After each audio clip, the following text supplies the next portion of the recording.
Hey guys, I'm super excited to be back on the Feeds Instagram stories to do a little fridge foraging. If you didn't catch me last time, fridge foraging is basically something I do on my own Instagram account where I go through my fridge, whatever I can find, and make a full meal out of it. Okay, so I'm hungry. It's been a long Monday. I am ready to eat dinner. So let's see what we can find in my fridge and do a little fridge foraging. Okay, let's dive into the fridge and see what I got in there. Right off the bat, I know I've got some salmon. And then I've also got a whole chicken, so I'm gonna pull both of those things. I've also got some cherry tomatoes that I got at the farmer's market, as well as a cucumber. Okay, option number one, we've got that salmon, and I was thinking about pan-searing it and kind of something with wilted tomatoes, a lot of this basil that I got at the farmer's market, which is so pretty, and then maybe some sort of like cucumber salad. On the other end of the spectrum, I have this whole chicken. I was thinking about breaking it down and just roasting in the oven with some onion, lemon, carrots, I have like a couple random potatoes, and then making like an everything herby green sauce with this mint and parsley to drizzle on top. We're gonna go with the salmon. It is way too hot here in LA to do anything with my oven. It'll make my whole house become a sauna. So we're gonna pan-sear that salmon and then wilt some of those tomatoes with maybe some garlic and shallot, and then make some sort of cucumber salad.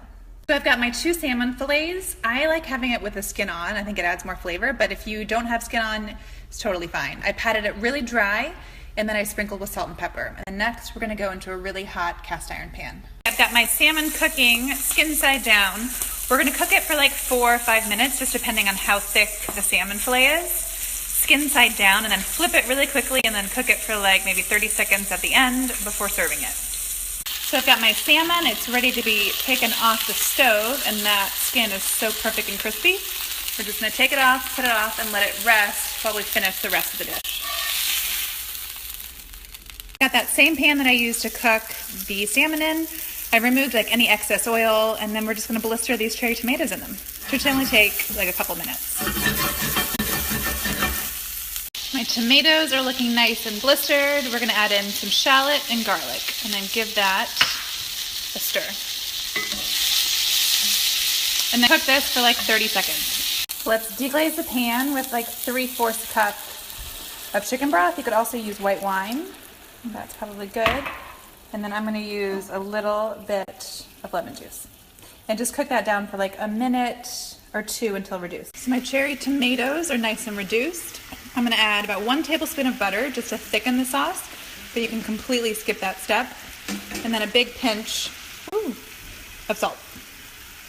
I'm just gonna gently spoon this mixture right over the salmon, and then we are ready to eat. Here is that final dish. I've got that salmon that I topped with those wilted tomatoes, and then I also put on some basil, just different colored basil. I got this huge bunch of basil yesterday at the farmer's market. It is Thai basil, so it has green and purple leaves.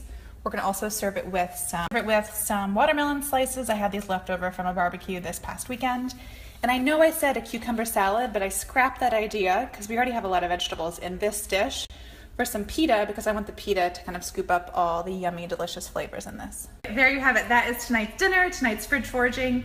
As usual, I'll post the recipe here so you guys can make it at home as well. And then if you don't like salmon, you could always do something like a halibut or cod. And then if you don't have basil, do something like parsley, cilantro, or mint on top. Instagram handle is here. Send me a DM if you have any questions about the recipe or just want to say hi.